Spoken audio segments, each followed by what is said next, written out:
Well, hello everyone. Welcome to another episode of The Art of Writing It Down.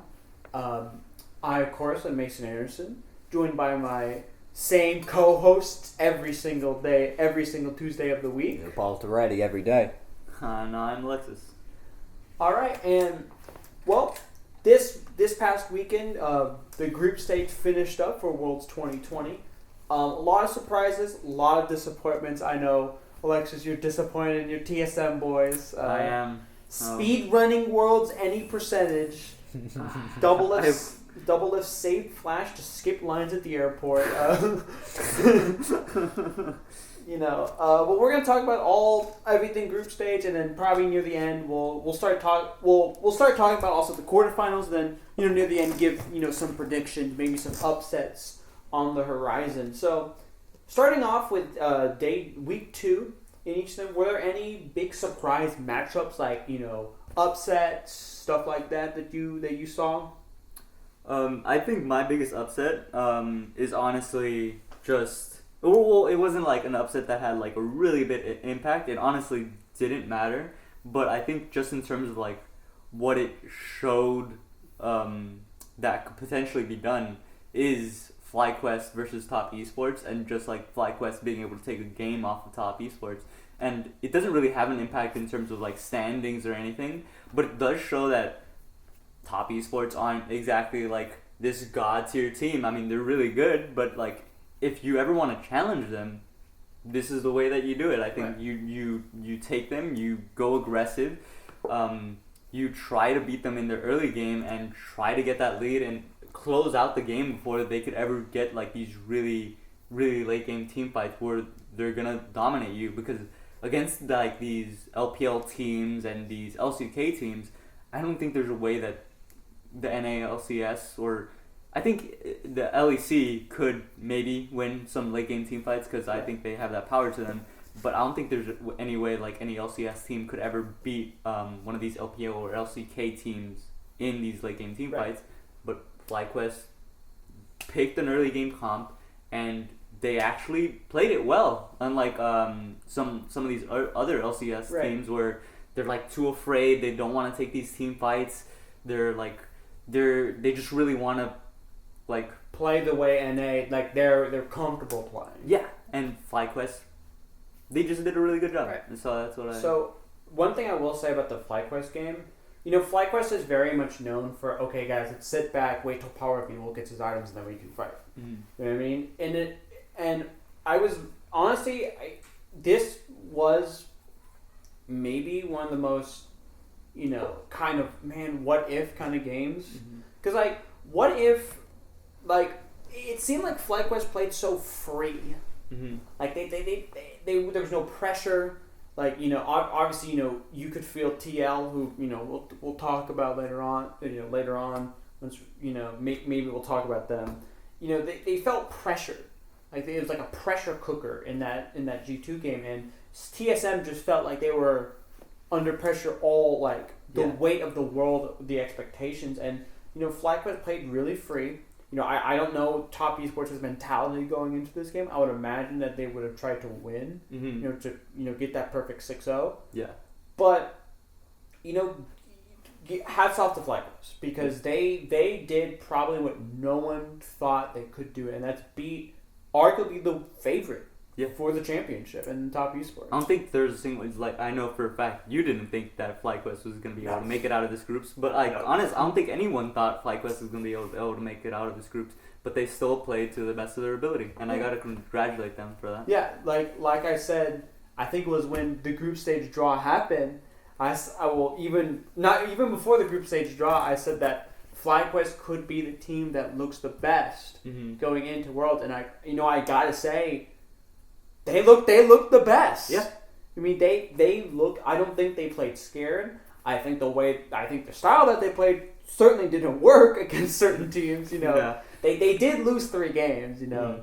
But again, they just didn't play scared. You know what I mean? They played clean. They tried to take it to him. Obviously, Solo almost griefed one of the games. He went 2-9 as I think R5 Renekton. Yeah.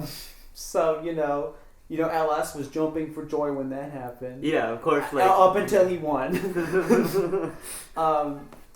But no, so yeah, I think FlyQuest, in terms of NA teams, were probably my biggest surprise coming out of it.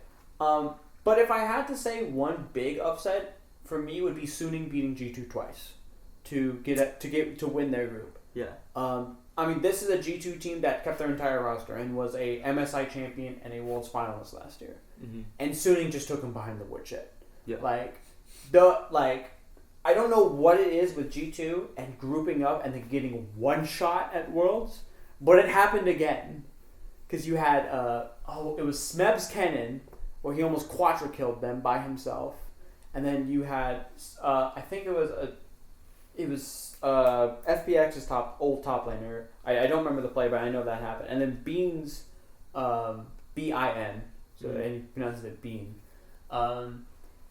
His Gangplank almost one-shot perks. His Gangplank is the reason they won that last game. Oh, they yeah. Just he came from behind. It was really funny because that entire game, this Gangplank was being made fun of because he was building a bunch of these items and he was just getting solo killed again and again, or he was getting caught out, and then just that one team fight he showed up. Being one shots them, and you know what I mean. And some of the game, one of the games between them just wasn't even close. Mm-hmm. And that was the problem that a lot of people had with G2 was that they're so coin flippy this year. You mean you'll have drafts. You're like, man, they draft Kingdom on them. You know what I mean? They completely won the draft, and they'll have the Grabs draft. You know what I mean? Where Grabs just picks champions because he feels like it. Yeah. You know what I mean? And sometimes Caps is claps, and sometimes he's craps. Yeah. You know what I mean? Yeah, they're really coin flip. They're a really coin flippy team.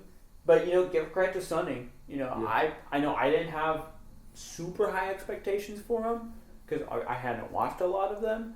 But give credit where credit is due. They rightfully won that group. Mm-hmm. Just showing the prowess that they have in team fights. In the LPL when you're having 5 team fights a minute, yeah, you're gonna be okay with G2 coming to you, and you're used to fighting. You're okay, let's go. There's not a dragon until 5 minutes. Let's fucking go, dude. Yeah, let it go. In terms of disappointments, though, I'm disappointed in some teams because they messed up my pick'ems bracket. At Rogue, how do you only win one game? I thought you were better than this. All year long, I was told Larson is the next up and coming mid laner. But it looks like he's going to probably go to NA because he can't do anything at Worlds. But if I had to say I was disappointed in a team, I'd probably say TL. Because it just... They had the potential of being able to get out of groups. Yeah. Right, and that was the thing. And they had the potential, but it's not an old saying, but it's there's a saying that's you never leave your destiny up to someone else. They left they did not take control of their own destiny.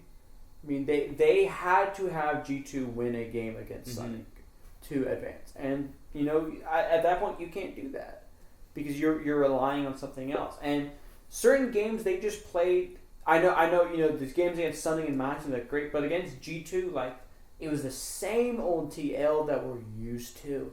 They play slow, they play safe, they play not to lose rather than play to win. They try to do everything safe and calm, and it just doesn't work against these teams, especially against G2. Yeah. G2 will run you over if you just play passive. Yeah, if any LPL team, doesn't matter whether it's Suning, doesn't matter whether it's LGD or any of these teams, they're just gonna come at you and they're gonna fight you. And then I don't think Team Liquid NA is not the type where they're gonna have teams like that. So Team Liquid's not gonna be able to because they don't have the mechanical prowess. Obviously they don't have the mechanical prowess of SOFM or Huang Feng or Angel, but but give TL credit. We saw in that game. We saw the Rock come out. We saw Set mid. It was a comp that just wanted to fight. Mm-hmm. They just wanted to fight. They didn't care what happened. They were just gonna fight. And I wish we could see this TL more, because they have the players to play like this. Jensen is a world. However you slice it, he's a world class mid laner. Yeah. You know what I mean? Tactical looks like he's the second coming of Doublelift. Maybe better at Worlds, but yeah. But Tactical looks like he fits in perfectly. Core JJ is a world champion. You know what I mean? Honestly, what we're seeing out of these, like even if TL and FlyQuest didn't look that great or they didn't make it out of groups, I'm kind of impressed with what they were able to do with their second week. They honestly both look better in their first week, right. And if they're able to take things from this, I mean, obviously next season is gonna be completely drastically different. But new items. Yeah, but if we could see a version of TL where they're able to play aggressive and go for the late game, which they do a lot. I mean, that's better than just having than having a team that's just always going for late game and always there comes a certain point where you can't punish people's mistakes because they don't do anything wrong. Mm-hmm. When you play like that, you fall apart if you can't find something that they do wrong. So, but there's good things about TL, but for a team that a lot of people said this team should get out of groups, I think it's a big disappointment. Mm-hmm. I know you're gonna talk about your TSM voice. So I'm just gonna give you the floor. Give you the floor on that. I don't want to say. Well, I obviously said my biggest what's it called? No, my biggest upset was Fnatic versus Top Esports. I wouldn't say FlyQuest. My bad. I wouldn't say my biggest disappointment was TSM because after the first week is it's to be expected.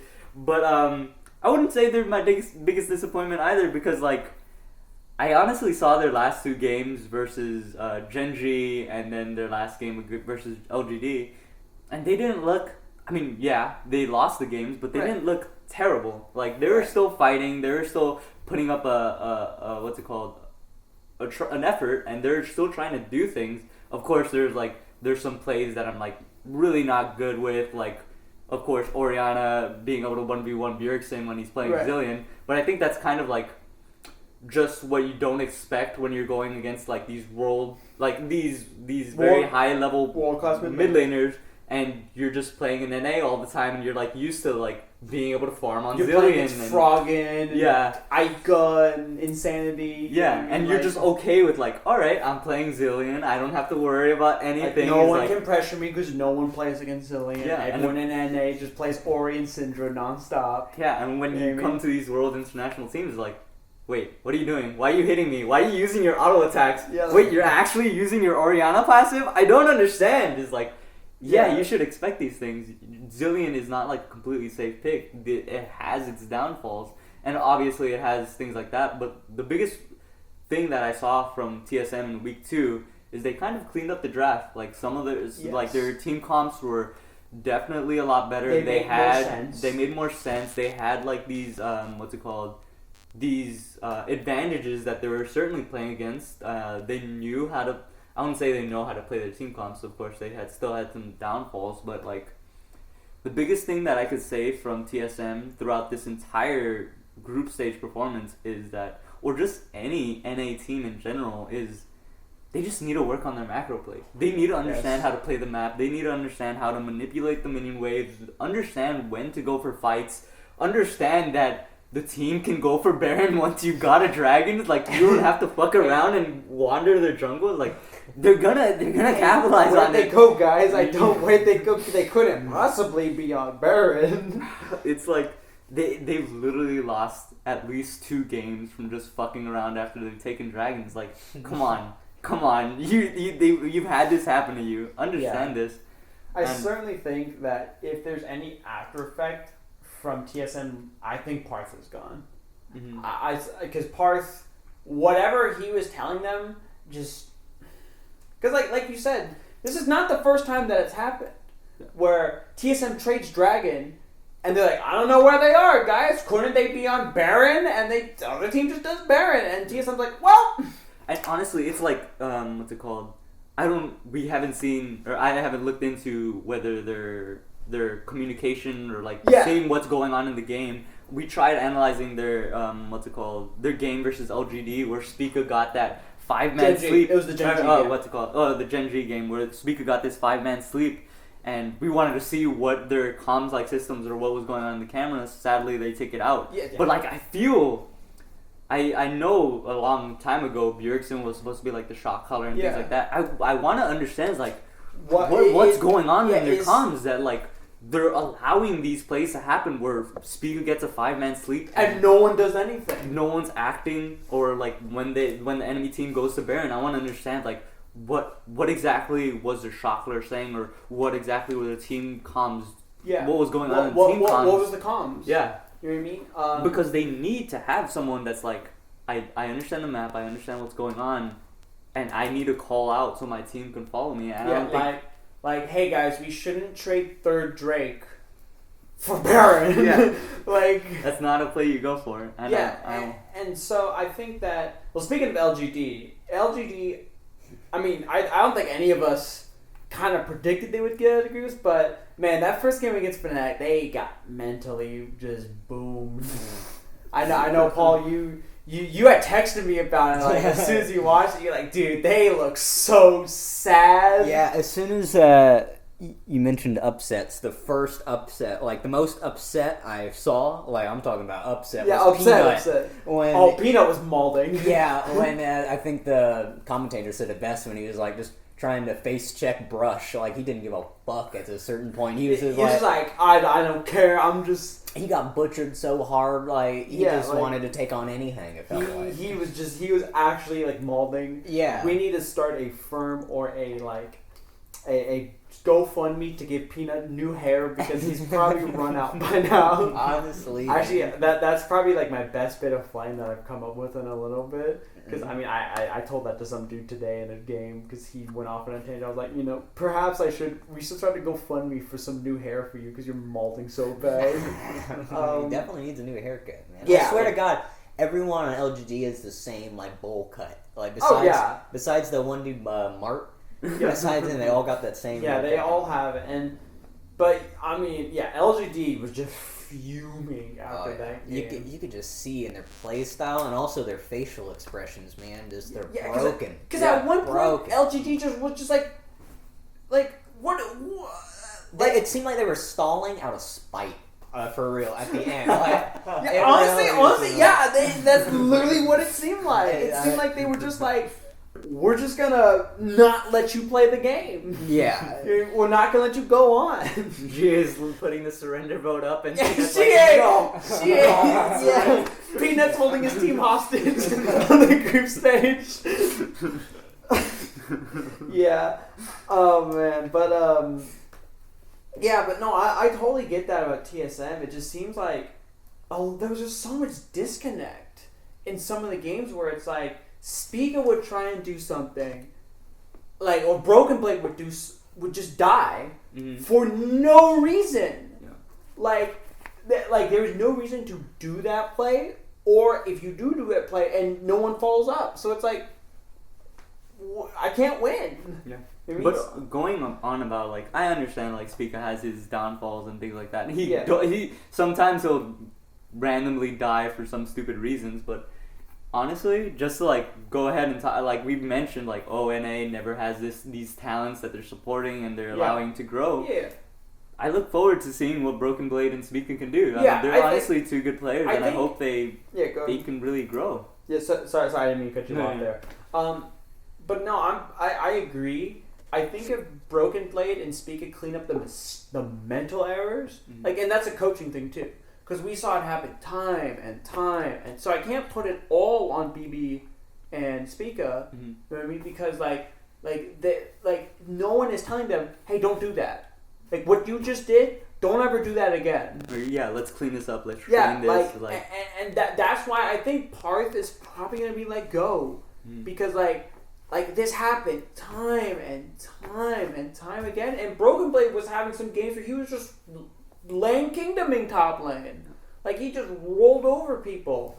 And same thing with Spiga. Spiga has talent. Like no one's denying that Spiga's talented. It just seems like no one's like coaching him on like, hey, you should do this instead of what you're doing. You know what I mean? Because he has the mechanics. I just don't think Spica I don't say he doesn't understand macro, but I just feel like his grip on macro play is just not the best. I mean, the thing is, like, with these regions, I think the biggest outstanding factor that we can see is these macro plays and understanding the map and doing things like that, right. Which you can't really grow in your region because you're just adapting and doing what's best in your region. Yeah. No one's going for like these very hyper aggressive dragon fights like the LPL. There was one team in NA that did that. Yeah. Cloud9. Mm-hmm. Cloud9 was the one team that would do that. But the problem with Cloud9 was that if they saw you, they would just fight you. Mm-hmm. Like no ifs, ands, or buts. And like that's why a lot of people were excited. Would hope that, I mean, obviously Cloud9 didn't make it, but like honestly though, I don't think, like, now that we see every team and how they did, and you know Cloud9 would obviously probably request FlyQuest or TL, you know what I mean? I think TSM would probably win an NA regardless of who they play, because you know they were just on that hot spree. But I don't think C9 does better than these teams, because the problem is like there's a difference, and I know I had talked about this like literally just now, where if you're a team that punishes mistakes and the team plays perfectly, then like, you know, you're screwed. But if you're a team that constantly fights and make a ton of mistakes, then you're going to lose even harder. Yeah. Because it's so easy in League to punish mistakes. It's hard to do a good proactive play. And C9 was like a coin flip if their fights were good. Yeah. You know what I mean? And so, you know, it's like I said, I think it was first episode, the three best teams went to NA. FlyQuest, the 1 and 2, not the 1 and 2 seed, the 2 and 3 seed, you know, looked the best. 1 seed went 0 and 6. You know what I mean? But even then, TSM did show some promise. You know, it's not like they just got rolled over in every single game. You know, they did go to 0-6, but like it's not like they fought back. Yeah. They fought back. You know, they had leads against Genji and LGD. You know, LGD was just unlucky because they got backdoored. You know what I mean?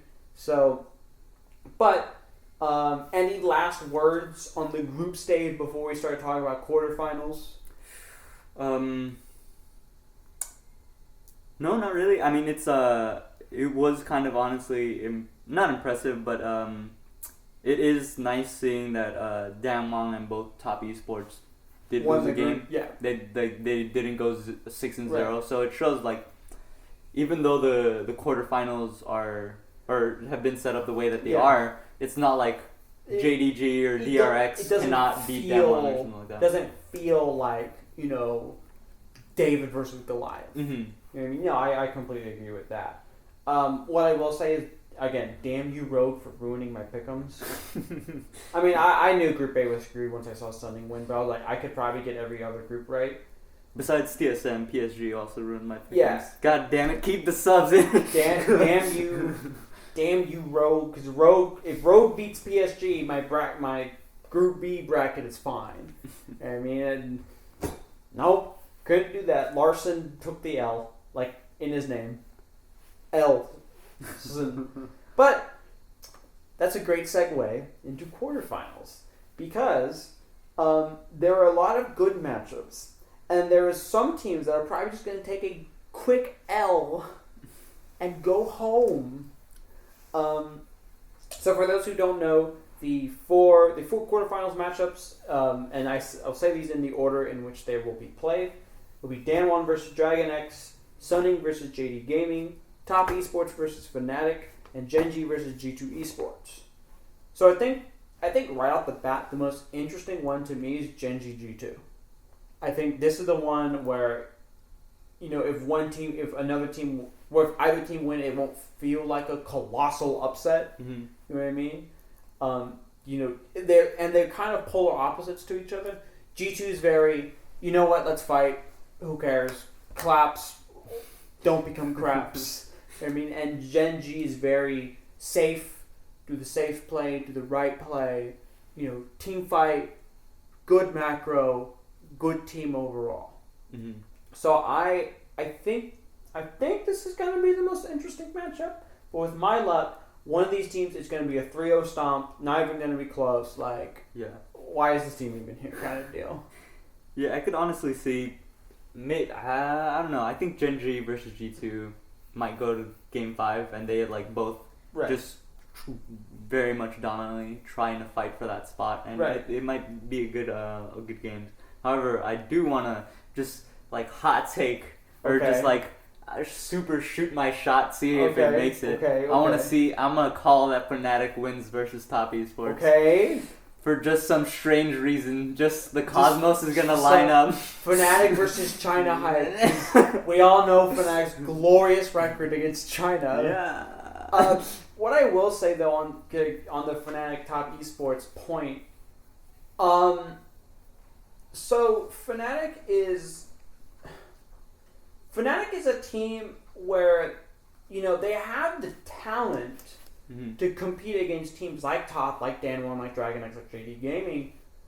But that's not the matter with Fnatic. The matter with Fnatic is just sometimes they just do stupid things that you're like they just get way too greedy.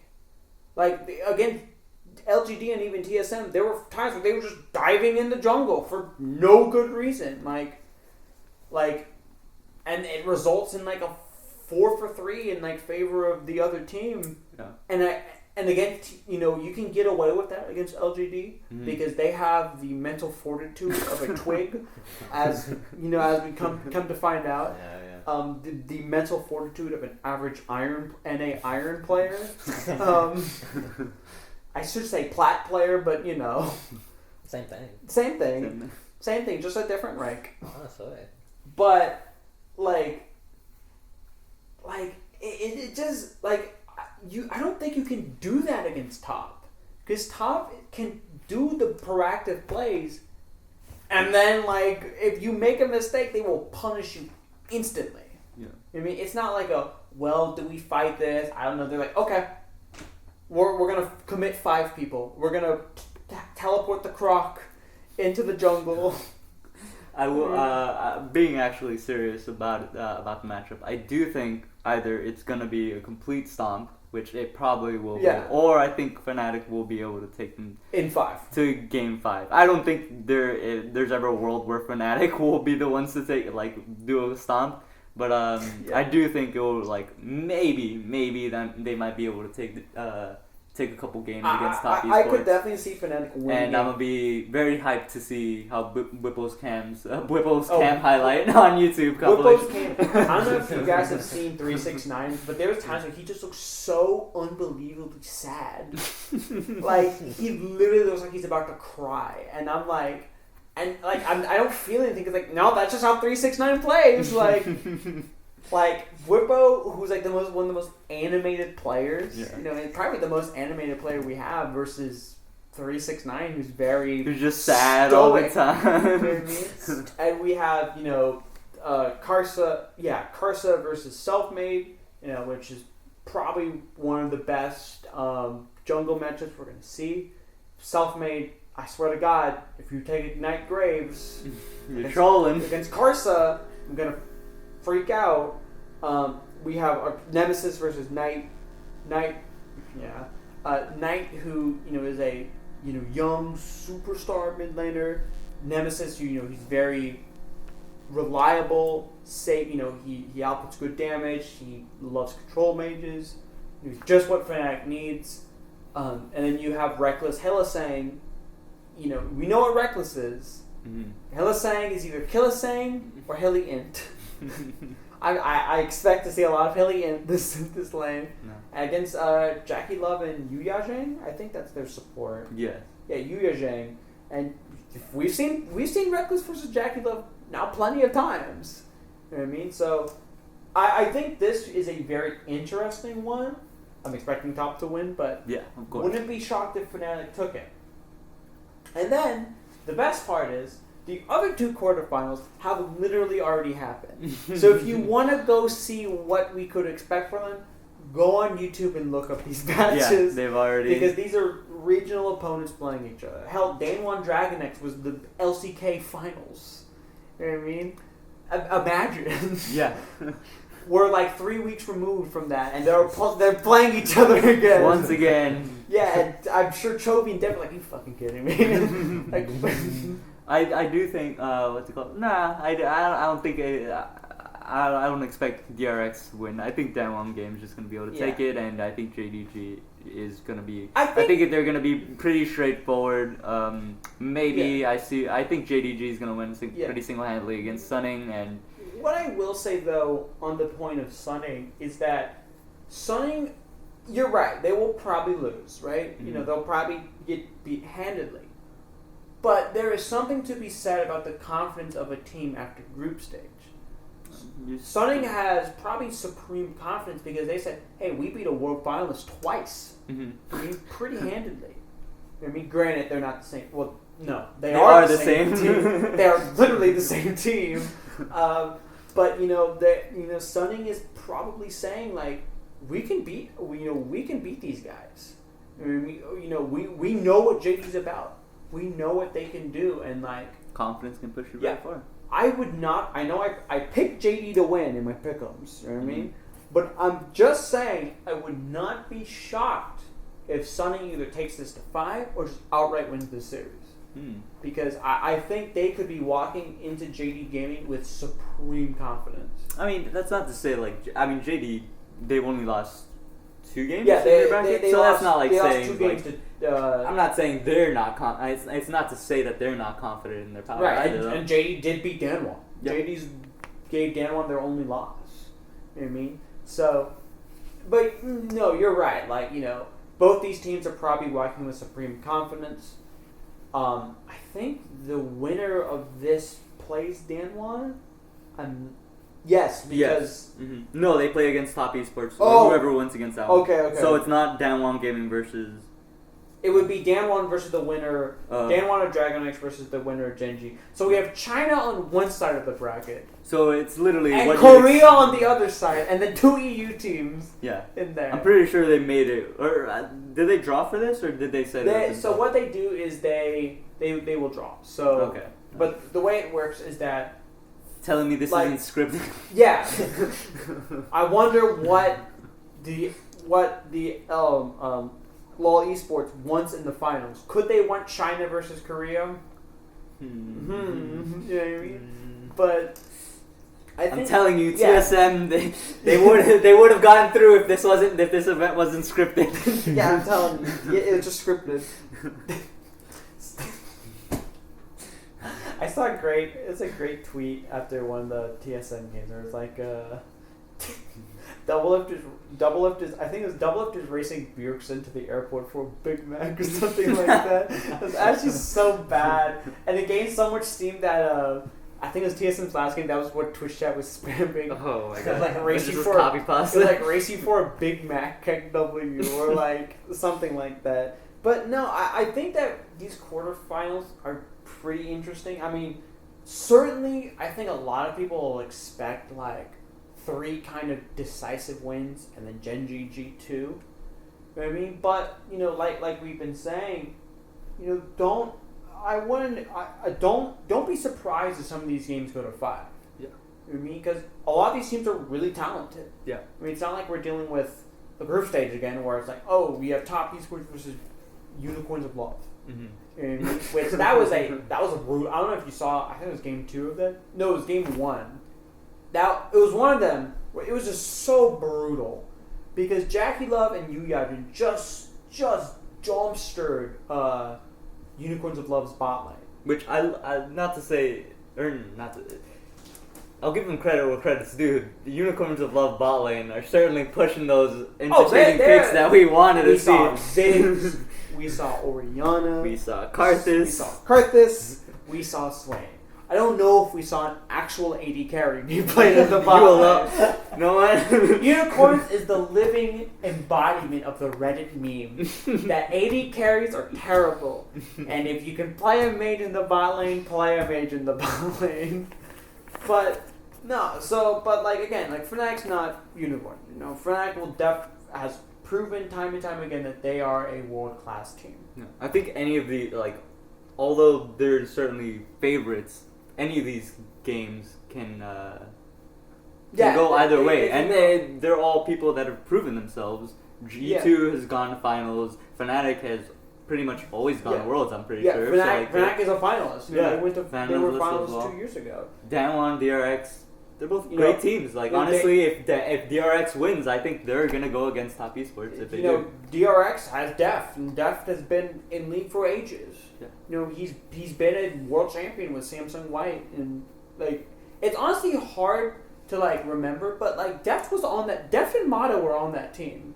You know what I mean? And, like, that's pretty insane, considering that Deft is still playing in Worlds. I mean, technically, if you want to go about it that way, also Peanut was but, Peanut's kind of mentally boomed right now. He's probably running it down in some solo queue games, trying to take out his anger on... Peanut's probably on the Chinese super server, like, potentially sniping Fnatic or, like, Fnatic games and just running it down in their solo queue games just out of spite. But, like Deft are world champion, Chovy's, top, one of the better mid laners. I mean, this is a guy who goes toe to toe with Faker like almost every year. Mm-hmm. You know what I mean? And then the rest of the team's a bunch of rookies. But I mean, Danwon, this is Danwon's second Worlds. Hopefully they don't get the Griffin effect, or if you ever ask them to do anything when it matters, they turn into dust and literally disintegrate. For those who don't know, Griffin was there was a huge scandal and they kind of disbanded, but they were like one of the best regular season Korean teams we've ever seen, and then they always got first place, so it would be automatically seeded in LCK finals. Mm-hmm. Well, every time they saw SKT, they lost, and it wasn't even close. Like SKT just rolled them. You know what I mean? And then they got to Worlds. I think they won their group against G2. Mm-hmm. I think they lost against Invictus Gaming, and it wasn't even close. Wow. They just curl up into a ball and just disintegrated under the pressure. And I do agree, if there is one team that does that, it's Top. Because all the pressure's on Top Esports. Yeah. They have all the pressure. People are saying, show us. Show us why you're the best team in the world. You know what I mean? And I know Fnatic fans' expectations are, we're just going to beat everyone. Mm-hmm. I mean, we're Fnatic. You know what I mean? But, Fnatic is playing the underdog here. And so, would I be shocked if Fnatic beat Top Esports? I mean, I'd be happy. And honestly, probably, yeah, I'd be shocked if Fnatic beat Top Esports. But, hey, anything can happen. Yeah, anything can happen. It's Worlds, baby. Yep. We saw, for little history lesson, we saw a Taiwanese team in Taipei Assassins arguably be the best team of all time in Moscow 5. Yeah. Right, man? If they can do that in an era where if you were just the better players, you would just win. If they can do that, hell, Fnatic can beat Top Esports. Yeah. Just please, for the love of God, don't randomly fight on enemy's blue side or red side, and just keep fighting. No, just back off. Just stop fighting. So Paul wants to see something entertaining. He doesn't want to sleep through these games. Fnatic, fight all you want. Fight. Dude. Yeah, pick Draven and just fucking run it down. Paul has the mob mentality of fight, man. All these teams turning these first before they even get to the minion waves, man. They're already level 1 fights. Level 1 fights, man. They're the best. Dude, there was it was some EU game. But it was between two teams that weren't finalists, where it was they were just not doing anything, and so it was fight, you pussies! That is Paul. That was actually Paul there. Someone needs to keep it going, Yeah, people want to show, they're playing League and everything, that's nice, but more than anything, people watching it want to show. The people putting it together want to show. Yeah, we all want do some cool shit, Yeah. Do some stuff that'll shake up the game and the normal play, That's right. what... Those are the championships we all come back from. We're like, oh shit, you remember that game? What was that one thing that they had in LCK when the old? It was way back then. Whenever in the LCK, whenever a game would go to 5, it was game 5. They would take away blind pick, and then you would see two Zeds going into each other. That's when we saw that was where the Faker versus the best League play ever was the Faker. What was that play? Yeah. where it was his 1v1 against Ryu. Yeah. Where it was just... And he just outplayed the Speaking of that, I missed... You know who I miss Monte Cristo and Doa. Oh, those are the two guys that did that play. What's it called? Monte Cristo is coming back to do... He's managing one of the... Is he managing LCS? I forget exactly what it is. I know Papa Smithy is doing 100 Thieves. He's their manager. But please, bring Monte... I love LS. And I hope LS stays. You know what I mean? But, dude, if you had a cast of Atlas, who I believe is one of the shoutcasters, and LS with Monte Cristo and Doa as the other one. Oh, I fucking love Monte Cristo. I wish he'd come back. I know. He did leave for like good reasons. Yeah, and and then he went to Overwatch, and then Overwatch went boom because they released a character that just completely made DPS characters worthless. Yeah, and then, then he left that hellhole. Yeah, you know what I mean. And I don't know what he's doing now, but I'm sure whatever he's doing, it's great. Yeah, he is coming back, and that has a connection with League of Legends. Yes. So there is a possibility that I don't think it's like a good possibility, but there's a slight possibility. Yes. But so kind of wrap things up here. Do we want to kind of give some the prediction? Going down the list. Maybe who's gonna win and in how many games. I mean, you don't have to say why if you want to say why. I'm a teacher that doesn't. You have the professors that are like, please show your work. Say why. I'm like, no. Provide some good evidence. My answer suffices. So do we just kind of want to run this down? Yeah, we could go ahead. Always. Paul. Yeah. Well, obviously, we obviously want to run it down. That's the name of the podcast. Alexis. We'll go ahead and start with you if you just want to. Yeah, I'll go ahead. Nail the predictions. I'm gonna go ahead and say Dangwon. Let's say 4-1. Just because. 3-1. Oh, 3-1. My Specify. 3-1. Yeah, my bad. 3-1. Dangwon takes it. JDG versus Sunning. I'm gonna go ahead and say JDG wins all 3 games straight in a row. Top Esports. I'm going with my wild bold prediction that Fnatic wins. He goes to Game 5. Okay. Silver Scrapes. Bullshit, yeah. Silver Scrapes. They're going to play Silver Scrapes if there's a Game 5. Oh, yeah, absolutely. Every time. And then I'm going to go ahead and say G2 versus Genji. I'm going to say it's going to go to Game 5, and I'm going to go ahead and give it to Genji. I'm going to say that G2 busts the TSM, and they go for Baron, while Genji gets their next... grabs, draft. R5 renekton for no reason. Paul, do you want to give some predictions for the quarterfinals? Yeah, I'll go ahead and correct Alexis here. All right. So, he was right about the damn Juan thing. Okay. Goddamn Juan, they're gonna probably do the 4-1. Right. Or 3-1. Right. I also agree with JDG. Gonna stomp Sunning. But Top Esports is gonna cream Fnatic. I think they might take away a game, and it'll be that game that you're like, oh, they squeaked by that, those motherfuckers. They just barely got that one. But I bet they'll also put up quite a wild fight some games. Yeah. But I don't think they're gonna be able to pull away with a victory. And then Genji is gonna mop up G2. Really? I think so. But. Who knows? I know nothing. So let's find out. So for me, I'm in agreement. I think Damwon wins in 4. I think Dragon X is good enough to win a game, but I just can't see them beating a team of Showmaker and Nuggery 3 times. I picked JD Gaming to win in my pick'ems, but. No. No. But I predicted them to win this game. Yeah. But I'm gonna try and double dip. And no one likes that. And say I think Sunning wins in 5. Because I think that they're gonna surprise JD Gaming. Because I think JD may walk into this game way overconfident. Because they're saying, "Oh, we're better than this team. We were literally better than them." In LPL. A couple weeks ago. A couple weeks ago. You know what I mean? So I think that Sunning will take away with that. As much as I want Fnatic to win, because they're my boys. Top Esports is way too good. I don't think Fnatic will get away with the same things that they can do against lesser teams. So I'm going to say top esports in probably 3, but I wouldn't be shocked if it goes to 4. And then Gen.G versus G2.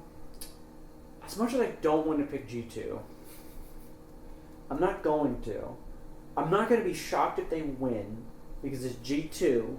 And for some reason, every time they just lose 2 games in a row, they just say, all right, well, time to get serious.